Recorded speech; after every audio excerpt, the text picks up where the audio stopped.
Hello everyone, welcome to dynamic study. तो आज हम डिस्कस करने वाले हैं वर्ल्ड यूनिवर्सिटी रैंकिंग्स के बारे में और ये है CWUR। CWUR अभी करेंटली काफ़ी ज़्यादा पॉपुलर हुई है इसकी रैंकिंग्स, और ये आपका है, इसका फुल फॉर्म है centre for world university rankings. इनकी जो रैंकिंग्स है वो बाकी अभी तक की जो रैंकिंग सिस्टम है उससे थोड़ा सा डिफरेंट है, और इसमें ये कुछ डिफरेंट पैरामीटर्स पे चीज़ों को रैंक करते हैं। और यहाँ पर कोई भी ऐसा नहीं होता कि किसी रिपोर्ट के बेसिस पे ये रैंकिंग बनाते हैं। यहाँ पे ये सर्वे के बेसिस पे और वहाँ पे एग्जैक्टली स्टडी करके उसके बाद ही डेटा कलेक्ट करके उसके बाद ये रैंकिंग बनाते हैं।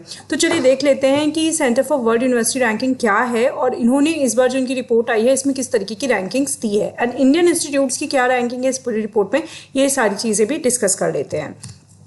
तो अगर हम बात करें कि CWUR की कैसे ये स्टार्ट हुआ, तो इसको फाउंड किया 2012 में नदीम महेशिन इनका नाम था जिन्होंने इसको फॉर्म किया। और उसके बाद ये जो था ये इन्होंने इस पे फोकस किया कि ग्लोबल यूनिवर्सिटी परफॉर्मेंस क्या होगा, उसके बेसिस पे इन्होंने इस रैंकिंग को फॉर्म किया था।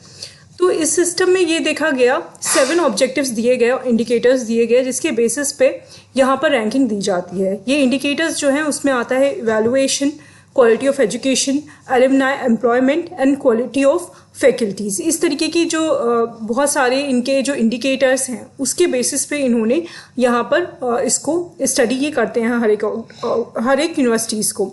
यहाँ पर जो एक अलग बात है वो ये है कि ये क्या करते हैं, ये 19,000 यूनिवर्सिटीज़ का डेटा लेते हैं और उसमें से सिर्फ टॉप 2,000 जो होती है उन्हीं की लिस्ट बनाकर ये देते हैं।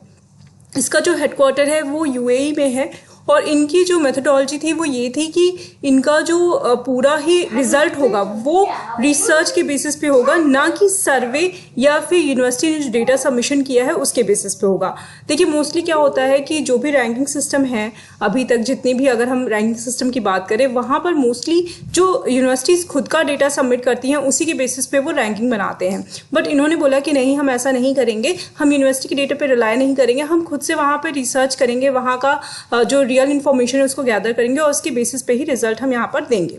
तो इसलिए इन्होंने एनुअल रिजल्ट्स को बहुत ही ज़्यादा वॉच किया, बहुत ही क्लोजली वॉच किया, और एजुकेशन स्टैंडर्ड्स का जो ग्लोबली फिनोमिना है उसके बेसिस पे उसको रेफरेंस बनाकर इन्होंने इस लिस्ट को ये हर साल पब्लिश करते हैं।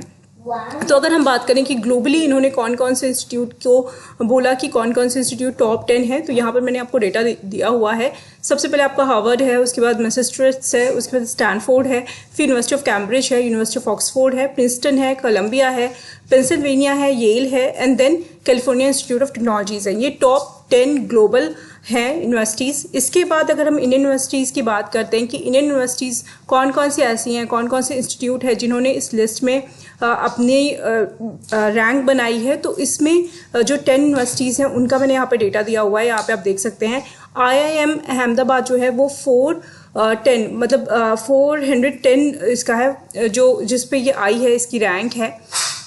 एंड इसके बाद 501 पे है इंडियन इंस्टीट्यूट ऑफ साइंस, फिर इंडियन इंस्टीट्यूट ऑफ टेक्नोलॉजी है बॉम्बे। आप यहाँ पे स्कोर्स देख सकते हैं, स्कोर्स में बहुत ज़्यादा अंतर नहीं है और उसी बेसिस पे इन्होंने इसकी रैंकिंग यहाँ पर दी हुई है।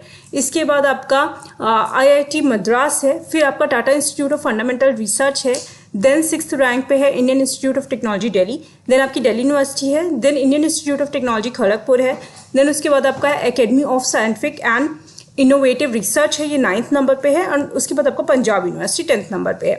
तो ये सारे स्कोर्स हैं और ये इनकी रैंकिंग्स है जिसके बेसिस पे इन्होंने इस लिस्ट में अपनी जगह बनाई है। तो ये थी आपकी सारी इन्फॉर्मेशन अबाउट दिस रैंकिंग और कौन कौन से आपके इंडियन इंस्टीट्यूट हैं जो इसके पार्ट हैं। तो इस रैंकिंग के बारे में थोड़ा आपको पढ़ना पड़ेगा कि ये रैंकिंग सिस्टम कैसे काम करता है और ये रैंकिंग क्यों इतनी पॉपुलर हो रही है। आई होप ये वीडियो आपको क्लियर होगा। Thank you so much.